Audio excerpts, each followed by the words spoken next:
எப்படியோ நம்ம நிறுத்திட்டோம், இதுவே சக்சஸ் அப்படின்னு நினைச்சிருக்காங்க. சக்சஸ் யாருங்கிறது முருகப்பெருமான் முடிவு பண்ணுவார். சரிங்களா?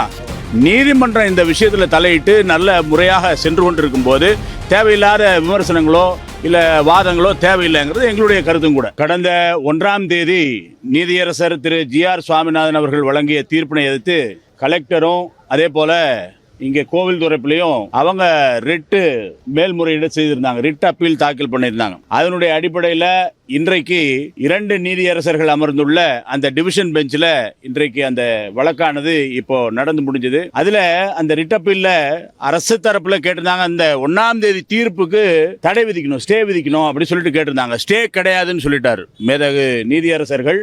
ஸ்டே கிடையாது அப்படி சொல்லிட்டாங்க. 2வது கண்டெம்ப்டினுடைய விஷயமும் நாங்கள் தலையிடுறதுக்கு இல்லை, நேற்றுக்கே அந்த விஷயங்கள் எல்லாம் முடிந்து விட்டது அப்படி சொல்லியிருக்காங்க. 3வதாக யாரெல்லாம் இந்த வழக்கில் மேல்முறையீடு செய்ய விரும்புகிறீர்களோ, யாரெல்லாம் மேல்முறையீடு செய்ய விரும்புகிறீங்களோ எல்லாம் மேல்முறையீடு செய்யுங்க. ஒட்டுமொத்தமாக இந்த அனைத்து வழக்குகளையும் சேர்த்து வரக்கூடிய வெள்ளிக்கிழமை இந்த வழக்குகள் சேர்ந்து விசாரிக்கப்படும் அப்படி சொல்லியிருக்காங்க. இதுதான் நிலவரம்.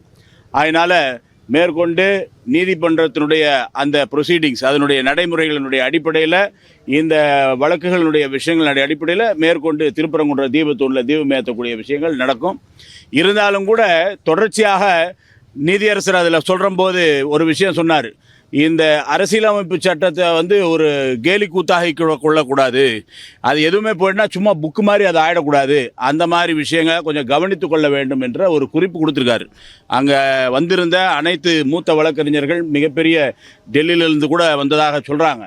அப்படியாக இருக்கக்கூடிய வழக்கறிஞர்கள் எல்லாம் இருக்கக்கூடிய அந்த இதில் இதை கேலி கூத்தாக்கி வெறும் புத்தகமாக மாற்றிடக்கூடாது, அதனுடைய சட்டத்தினுடைய அந்த விழுமியங்களை மதிக்கப்பட வேண்டும், சட்டத்தினுடைய அந்த மேன்மையை மதிக்கப்படணுங்கிற அடிப்படையில் அவர் சொல்லியிருக்கக்கூடிய விஷயம் வரவேற்கத்தக்க விஷயம். இல்லை டிவிஷன் பெஞ்சில் இன்னைக்கு சொன்னாங்க. அவர் பொதுவாக சொல்கிறாரு, வெறும் கான்ஸ்டிடியூஷனை அது ஜஸ்ட் லைக் தட் ஒரு புக்காக கருதிடாதீங்க, அதனுடைய விஷயங்களை மதிக்கணும் அப்படின்னு சொல்கிறாரு. சோசியல் மீடியாவில் தவறான தகவல்கள் பரப்புகிறாங்க, நீதி அந்த தரப்பட்ட நீதியை விமர்சிக்கிறது, இந்த மாதிரியானதில் அத்துமீறல் நடக்குது, அது ஒரு அளவுக்கு மேலே லெவல் தாண்டி போகுது. இந்த விஷயங்கள் அதை கேலி கூத்தாக்கிக்கிடக்கூடாது அப்படின்னு சொல்கிறாங்க. அது நீதிமன்றத்தினுடைய நடைமுறைகளில் அந்த விஷயங்கள் எப்போ அது வருமோ அது மாதிரி தானே பண்ண முடியும். ஏன்னா நீதியரசர்கள் அவங்களுடைய கண்ணோட்டத்தில் பாதிப்பாங்க, நீதியினுடைய கண்ணோட்டத்தில் தான் இந்த விஷயத்தை அணுக முடியும் இல்லையா? அதனால் இப்போ நடந்து முடித்திருக்கக்கூடிய விஷயங்களும் கூட நல்லது தான். ஒட்டுமொத்தமாக என்னெல்லாம் அப்பீல் இருக்கோ எல்லாமே வாங்க பார்த்து இதை ஃபைனலாக வெள்ளிக்கிழமை நாம் பேசுவோம் அப்படிங்கிற அடிப்படையில் நீதியரசர்கள் சொல்லியிருக்காங்க. அதனுடைய அந்த விஷயத்திற்கு நம்ம சிரமேற்கொண்டு அதனுடைய விஷயங்கள் என்னங்கிறத நம்ம மேற்கொண்டு பார்க்க போகிறோம். இல்லை ஆகம விதி ஒவ்வொரு கோவிலுக்கும் ஒரு இல்லை பொதுவாக ஒரு விஷயம் புரிஞ்சு இல்லை எனக்கும் அதை ஆகம விதி திருப்பரங்குன்றம் கோவிலுடைய ஆகம விதி என்ன நானும் படித்ததில்லை, நீங்களும் படிச்சிருக்க மாட்டீங்க.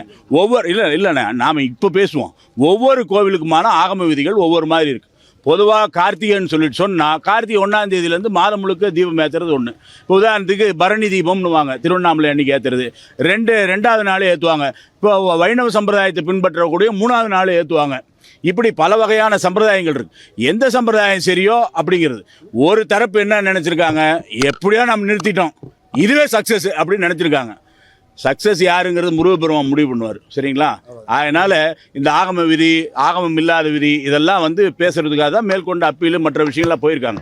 நீதிமன்றம் இந்த விஷயத்தில் தலையிட்டு நல்ல முறையாக சென்று கொண்டிருக்கும் போது தேவையில்லாத விமர்சனங்களோ இல்லை வாதங்களோ தேவையில்லைங்கிறது எங்களுடைய கருத்தும் கூட. ஏன்னா நிச்சயமாக இங்கே இருக்கக்கூடிய ஒவ்வொரு குடிமகனுடைய அடிப்படை கடமை நீதி என்ன சொல்லுதோ அதை கடைபிடிக்க வேண்டியது இல்லையா? அதுதான் நாம் சொல்லிட்டு இருக்கோம். அதனால் நீதித்துறையினுடைய அடிப்படையில் நாம் விஷயங்களை மேற்கொள்வோம். இல்லை இங்கே வந்தாச்சு சார், என்ன சார் சிவில் கோர்ட்டுன்னு சொல்கிறீங்க? ஹைகோர்ட்டே வந்தாச்சு, இல்லை டிவிஷன் பெஞ்சுக்கு வந்தாச்சு, சுப்ரீம் கோர்ட்டுக்கு போயாச்சு, பார்ப்போம் என்னன்னு சொல்லிட்டு. ஏற்கனவே பிரிவி கவுன்சில் எல்லாம் போயிருக்குல்ல, பார்த்துருவோம். வெற்றிவேல் முருகனுக்கு.